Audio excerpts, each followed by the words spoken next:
one of the major reactions was also about online, which I also saw the post, and I would like you to share that post. It was about the co-pilot who was a woman, and she was targeted a lot by people on X, people on Instagram. So we'll talk about that, why that also happens. So yeah, Zui, you Yeah. can just like share your experience for. Yeah. So I shared that post with you guys. I read it online. There were a bunch of tweets about it. There was a bunch of online, outrage about all of that, and it all started from when sometime like long ago, Ajit Pawar had uh, put out a statement. It was a tweet or it was a statement, but he had said that if a plane or if my jet has landed safely, then I would assume that it's a female pilot. So Yeah, he had said it, yeah. which means that he's very pro female pilots and he thinks that it is safer probably to fly with them. He must have had some experience. We don't know, but it is his statement. After his death, when people found out that the co-pilot was a lady, they started um, saying the most horrible things online about her and about how women should not be put in positions like these because they belong in the kitchen or they don't belong in high The stake traditional situations. things that Yes, we all, yes. yeah. So they said a lot of very horrible things like these online. um I mean, the first thing that comes to mind is how a woman's image is so very, so it's so fragile, that people will, like, the first thing that comes to minds of the people is to tarnish it. The very first thing that they will do is that. But the second thing that came to mind is that Ajit Pawar has died, this co-pilot has died, four other people have died, but all of this outrage is for that one thing that Ajit Pawar has said, like, whenever, and people have held to it and they have said that, oh, this person who's died is wrong about females because he trusted them. And to And even it's go and so find that out, ridiculous. first of all, like how much do you have to Exactly. think on that? Yeah. Exactly. They found out that a woman A tweet, pilot yeah. was there, a co-pilot was a woman, and they went back to whenever he said that, they got it, like they resurfaced that information and they started a whole different argument about how females shouldn't be given high stake jobs and they shouldn't be given any job that a male would do much better, and the argument suddenly becomes about this. And it's just saddening. I mean, my first reaction was, obviously, as a woman, it is very, very disheartening to look at people be so horrible and distasteful when they say stuff like this about a co-pilot, by the way. To Yeah. say so, because the pilot was a man, and the man is not held accountable in all of this at all. I'm not saying that he should be. There was a technical error because of which all of this happened, but the first suspect that the people start targeting is a female who is a co-pilot Yeah. and who is 100% on a better position, much higher rank than anyone who's tweeted online about all of this. Mm, yeah. So that's kind of very, it's quite sad when I look at all of this online outrage about these things. I cried because it was so bad, Mm, and that's when I shared it with you guys, because it's just the first thing that woman is targeted always happens in all of the situations. So people are always looking for a chance to point a finger at a woman and say that she's not capable and that's why this has happened, instead of really going for a cause. So yeah, that was one thing that happened in all of this mhm. ruckus. So So, why did you feel so emotional? Do you feel that like when someone speak or when someone talks like this about women or a woman, that they're not just targeting that woman, but they're also targeting like the uh, female gender that yeah, she represents? Yeah, most definitely. Because even in all of those hate comments, it wasn't just that these people said that this woman was, in the wrong position, or Yeah. had the wrong job. They constantly targeted women in general, saying that they don't belong in roles such as these, and they only belong in the kitchen. I have literally read comments like this, that women belong in the kitchen. And this is just one of the incidences, because we are talking about the death of Ajit Pawar, and because we're talking about this plane crash. But I have heard comments like these passed on to me, even if it is not in a very serious sense. But people have said this, people have said that you don't belong in this job, you belong in the kitchen. Women should not work as much, women should not do this, women should not do that, because it's a male's job, it's a man's job, a man can do it better. I have heard it myself. We know thousands of incidences where something like this has happened.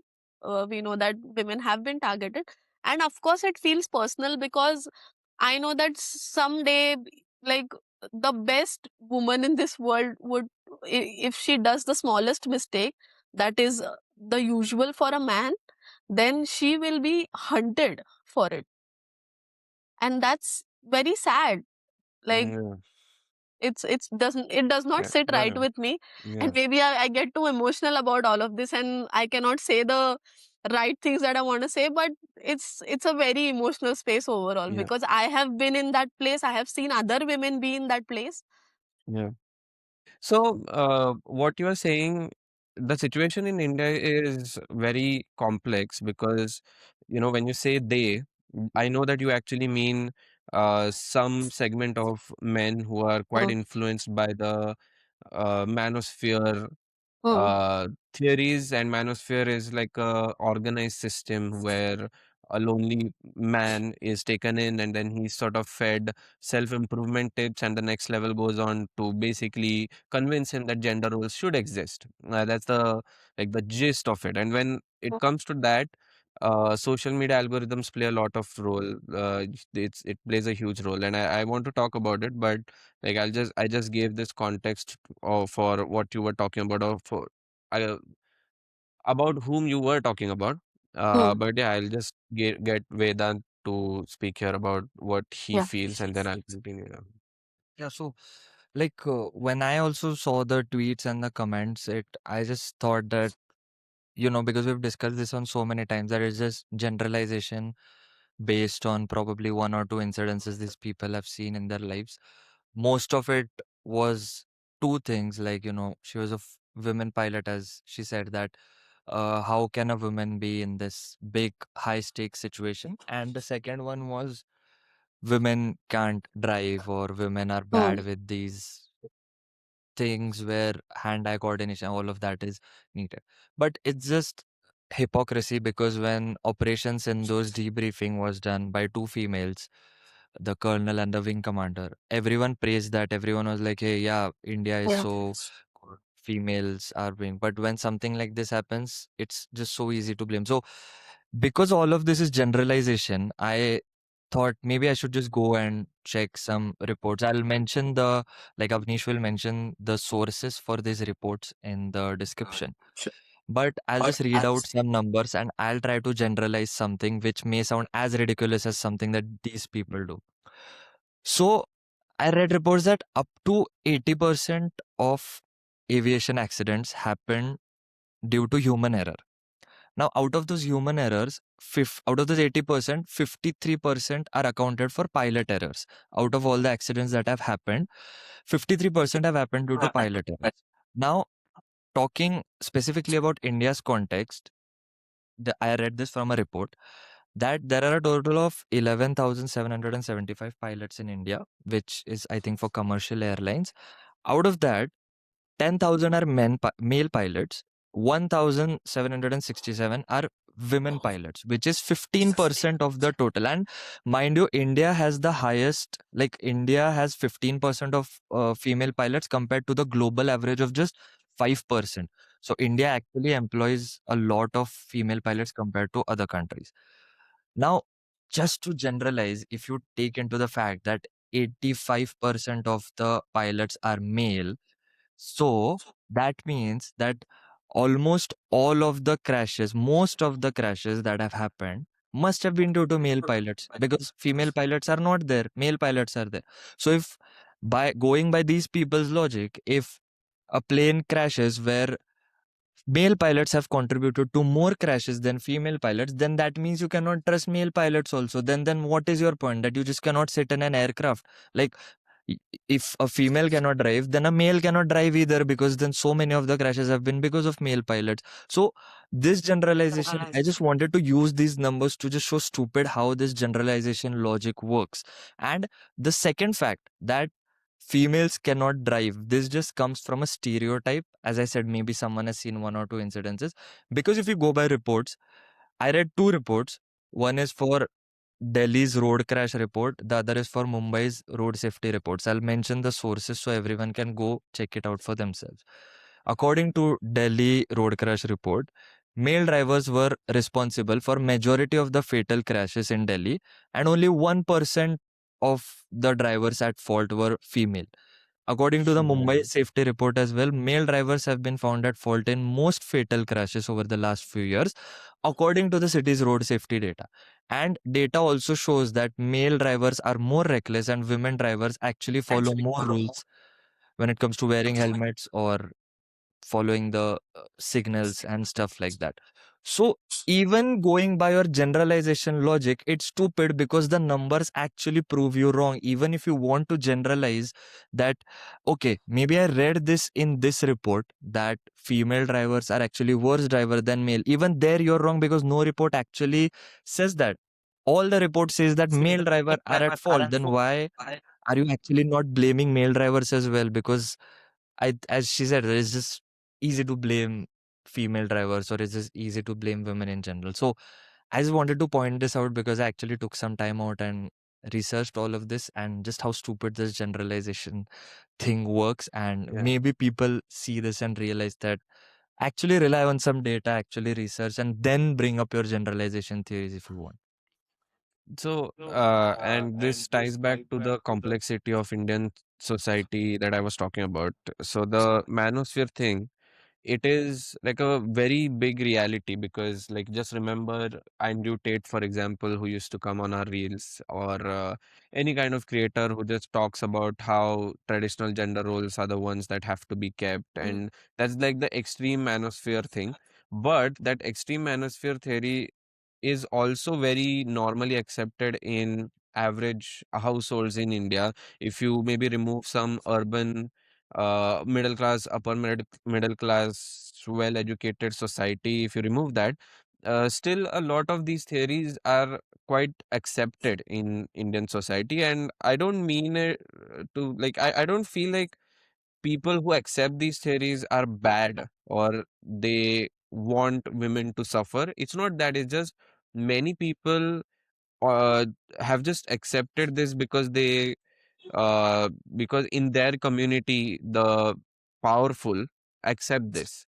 So it Hmm. takes a lot of time, it takes a lot of efforts, it takes a lot of education awareness to make people realize that even if, okay, all right, there are few differences between male and female genders can be physically weaker than men, but then our systems should not be structured in this way where you differentiate or you separate these genders more, but rather we have the capacity to create systems that equalize both genders. Then why this is not a better case, that all right, in some cases women can't actually compete physically with men, so let's design systems where they are helped.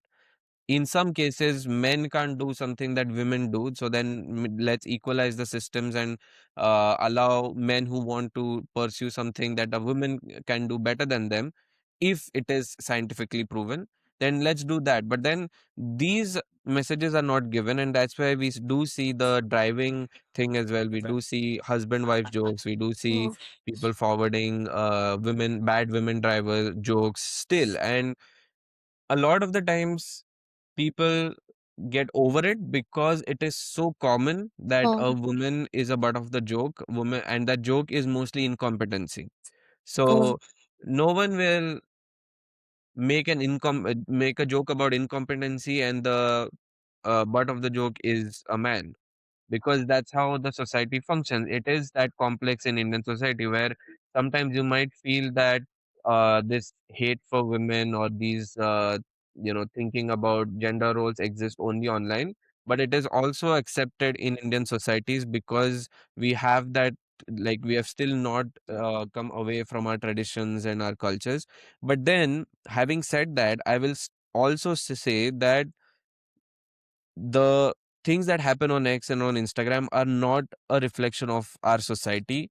Mm. It is still some men who are like who have found a voice in those algorithms amplify this. So we have to Mm. understand, like, it's also not this, it's also not completely this. It's quite complex, and if you want to tackle this issue, we have to first of all tackle it head on by saying that this is like a manosphere group exists, and it is supplemented or it is helped by our traditions, it is helped by our culture.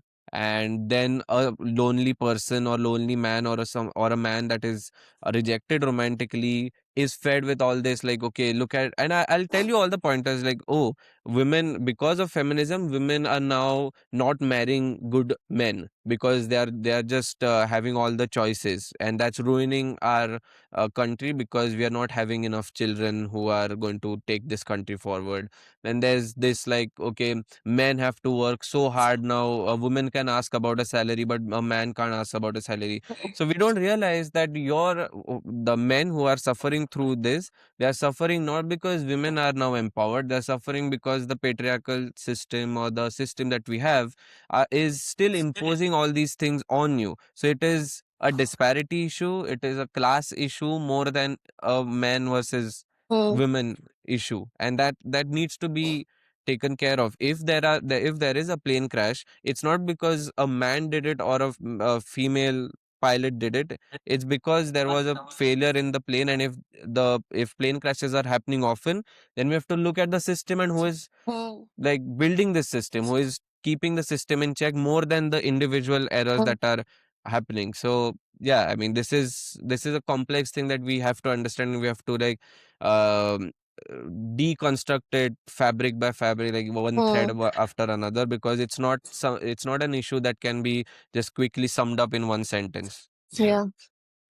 Yeah, information like this and something big happens, it's always it does affect people, and maybe some people just like will scroll away from it and not think on it that much. But a lot of people in India will be, like we said in the last episode, that if you receive information, any kind of information, your brain, it's like a natural process for you, like you will think on what action I can take from this information. And in this era we receive so much information that sometimes we just don't know what action we should be Yeah. taking, because there's not enough time to analyze and cope and accept how I feel about this information, because instantly we've already received the second one.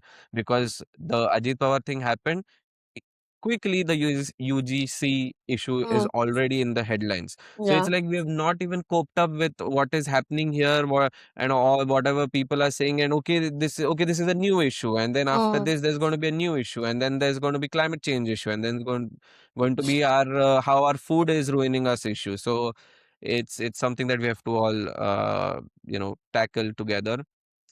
And Yeah. all right, yeah, thank you, Zoe. Thank you, Vedant, for joining. And I'll mention the sources that Vedant also mentioned. If you like this episode, do subscribe, and we'll meet until next time.